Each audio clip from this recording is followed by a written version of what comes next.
Oke, baik semuanya. Selamat pagi. Perkenalkan, saya Devani Rahel Emmanuel.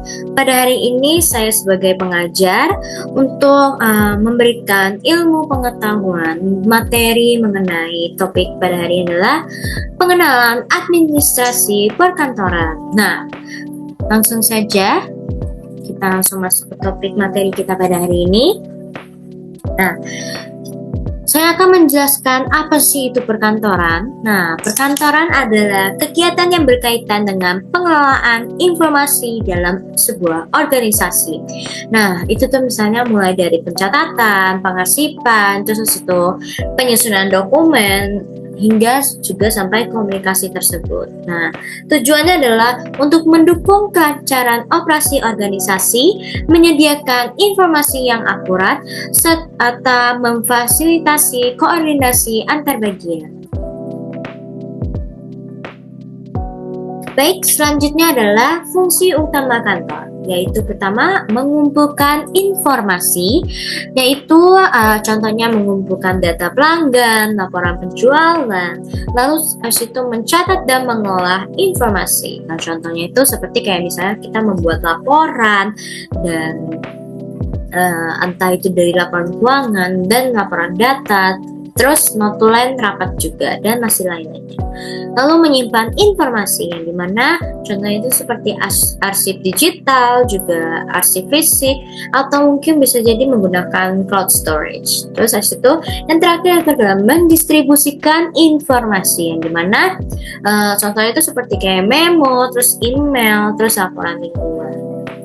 Baik, habis itu selanjutnya kita ke jenis kantor.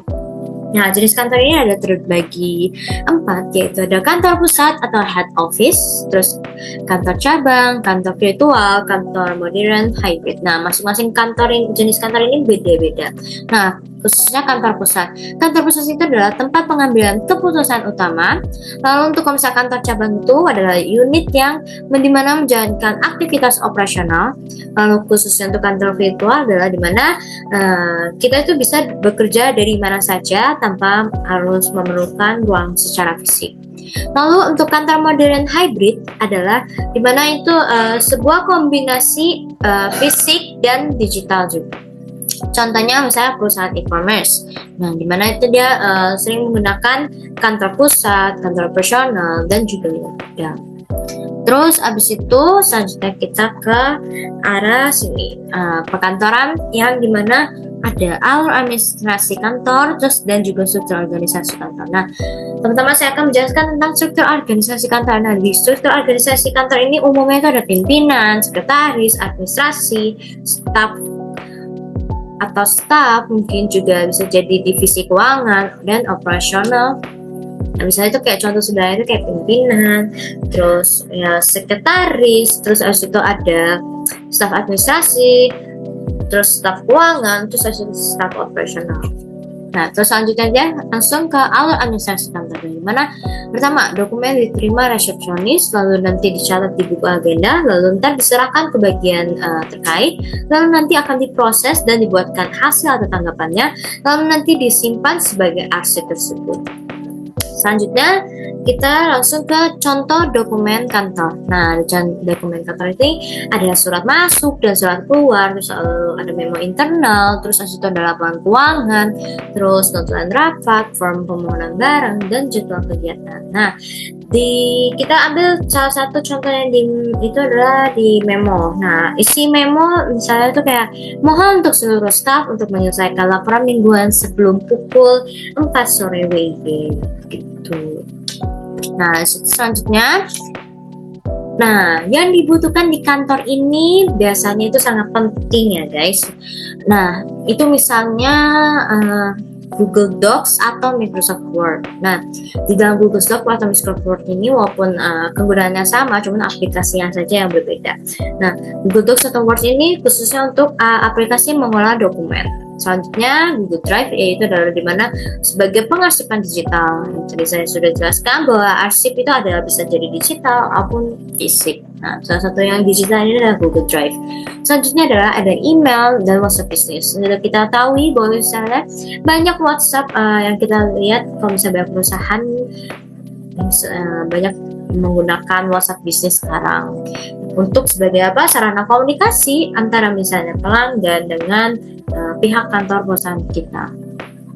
Terus situ selanjutnya ada Zoom atau Google Meet. Nah, salah satu contohnya ini saya menggunakan Zoom pada hari ini untuk melakukan meeting atau bisa jadi untuk memberikan sharing kepada mahasiswa sekalian di sini.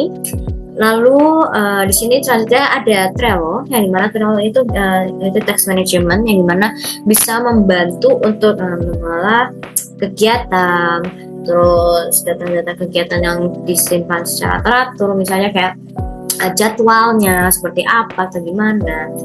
Terus itu selanjutnya ada juga tentang Google Spreadsheet atau Microsoft Excel. Nah, Google Spreadsheet atau Microsoft Excel itu biasanya selalu digunakan untuk kayak misalnya laporan keuangan, pokoknya tentang perhitungan. Dapat membantu, memudahkan dan memperlancarkan kinerja secara efisien dan lebih tepat. Terus itu Canva atau PowerPoint. Sini saya salah satunya adalah menggunakan aplikasi Canva untuk melakukan sebuah presentasi yang dimana misalnya dari data-data laporan yang misalnya terlalu luas yang kita taruh di Google Docs atau mungkin di Word atau di Microsoft Excel atau mungkin Google Spreadsheet, itu kan lebih luas materinya, maksudnya lebih datanya lebih banyak. Tapi pada saat kita emang kan masukin data-data secara lebih singkat, lebih rinci, lebih dikit maksudnya, tapi lebih mudah dipahami maksudnya. Jadinya dimasukin ke Canva atau mungkin PowerPoint untuk supaya kita bisa mempresentasikan atau memperjelaskan ilmu, pengetahuan atau materi yang kita ketahui, dan agar orang lain dan mahasiswa sekalian bisa memahami apa yang sudah dijelaskan gitu. Selanjutnya, baik, jadi yang kita simpulkan pada materi pada hari ini, kalau misalnya perkantoran adalah pusat pengelolaan informasi organisasi, lalu fungsi kantornya juga ini mencakup seperti pencatatan, penyimpanan, pengelolaan, dan juga distribusi. Lalu untuk dokumen kantor ini itu memiliki peran yang sangat penting dalam ketercapaian dan kelancaran pada operasi tersebut. Nah, sehingga dalam perkantoran ini juga saya sudah jelaskan bahwa kalau misalnya ada yang kita butuhkan, yaitu kolaboratif digital atau misalnya kolaboratif tools yang supaya kita bisa bekerja lebih cepat dan lebih efisien dan juga tepat. Oke, sekian dari saya. Kalau misalnya ada kesalahan atau kata-kata yang maksudnya kurang mengenakan, mohon maaf. Sekian dari saya, Deva Manuel. Terima kasih.